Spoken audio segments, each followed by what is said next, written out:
The Presidency of the Security Council will now give the floor to the representative of Israel. Mr. President, the Middle East stands today at a critical juncture.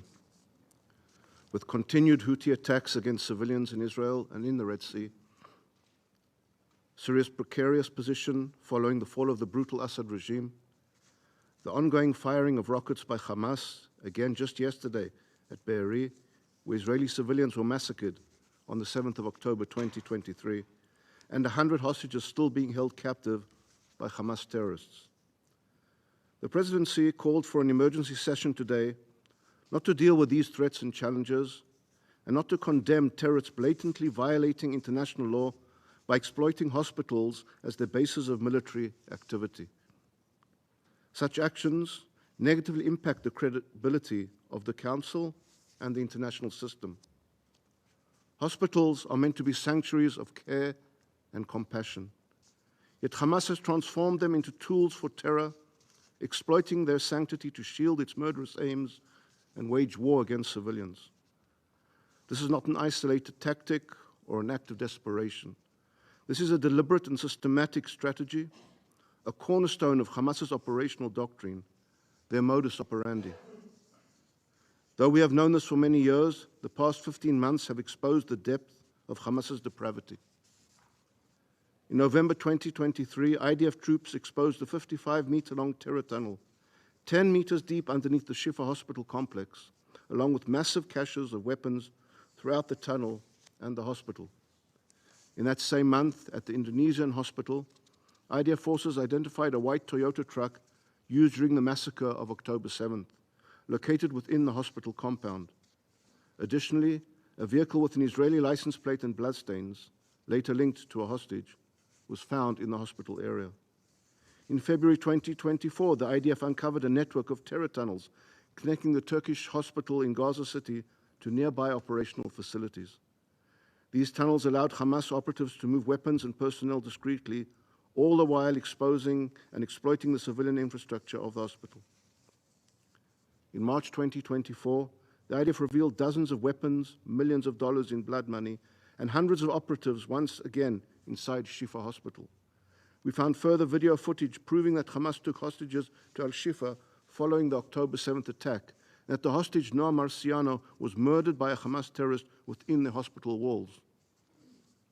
Just 4 days ago, on December 30th, Hamas operatives were caught on camera planting explosives a mere 45 meters from the Indonesian hospital in northern Gaza.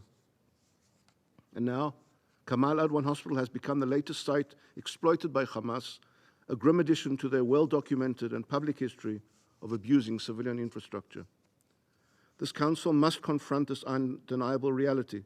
Hamas does not respect the sanctity of hospitals, schools, or places of worship. It uses them to protect its terrorists, store its weapons, and launch its attacks. It uses civilian population as human shields, playing on the instinct to protect the vulnerable. At Kamal Adwan Hospital, Hamas turned a facility for healing into a command center for terror.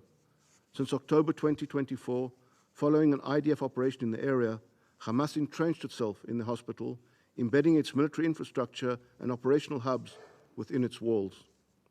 Despite repeated calls by Israel to cease the unlawful military use of the hospital since the start of the operation in October, these warnings were again ignored and disregarded. This week's precise operation by the IDF revealed the extent of Hamas's abuse of the facility. Over 240 terrorists were apprehended, including 15 who participated in the October 7th massacre, the darkest day in Israel's modern history, where over 1,200 lives were brutally taken by the terrorists. Among those apprehended was the hospital director himself, who is suspected of being a Hamas operative, as hundreds of Hamas and Islamic Jihad terrorists were hiding inside the Kamal Adwan hospital under his management. He is currently being investigated by Israeli security forces. Colleagues, this operation was not a choice, it was a necessity. It was conducted based on extensive intelligence gathered over months, confirming Hamas's activities on hospital premises. In accordance with international humanitarian law, the IDF has implemented comprehensive measures to mitigate harm to civilians. Prior to this operation, Israel facilitated the evacuation of 350 patients, caregivers, and medical staff from the hospital, along with the delivery of tens of thousands of liters of fuel, hundreds of food parcels, and critical medical supplies to sustain hospital operations. As the operation progressed, an additional 95 patients, staff, and caregivers were safely transferred to the Indonesian hospital. This included the provision of 5,000 liters of fuel, 2 generators, and essential medical equipment to maintain the critical systems and ensure uninterrupted care. Israel continues to cooperate with the international community to strengthen the medical response capabilities at the Indonesian hospital. Additionally, the IDF worked with the director of Kamal Adwan Hospital to ensure the facility was vacated from patients and other civilians prior to the commencement of its precise operation. The operation uncovered caches of weapons, including grenades, firearms, ammunition, and other military equipment hidden within the hospital grounds. As IDF forces operated nearby, they faced attacks from Hamas operatives firing anti-tank missiles and RPGs. This is the stark contrast between Israel and Hamas.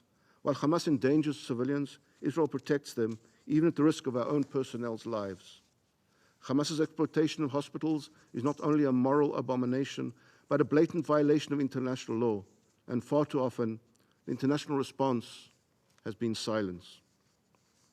On October 17, 2023, when an explosion rocked Al Ali Hospital, many in this chamber and around the world rushed to pass judgment, parroting casualty figures provided by Hamas terrorists. Those numbers were grossly inflated, and the explosion was caused not by Israel, but by a misfired Islamic Jihad rocket. Yet the damage was done. Hamas's propaganda had achieved its goal. This council cannot afford to repeat those mistakes. It must not allow itself to be manipulated by those who weaponize the truth. It must maintain its dignity and credibility. Israel's actions exemplify its commitment to international humanitarian law and principles. Despite the challenges of protecting itself against an enemy that hides behind civilians, Israel continues to uphold its obligations. Over the past month alone, Israel has facilitated the medical evacuation of over 1,000 patients and caregivers from Gaza for life-saving treatments in 13 countries. These efforts reflect a fundamental truth. Even as it faces relentless terror, Israel remains committed to preserving life. Distinguished Council members, the issue at hand extends beyond Israel and Hamas. It strikes at the heart of international norms and the principles that govern this Council. If hospitals can be turned into terror bases without consequences, if civilians can be used as shields with impunity, what does that say about the state of international law? What message does this send to other terror groups around the world? This is a test, not just for Israel, but for the Council and for the global community. Will we stand by as the sanctity of medical institutions is eroded? Will we allow Hamas to set a precedent where the protection of civilians becomes a shield for terror? This Council must act decisively. It must condemn Hamas's actions in the strongest terms.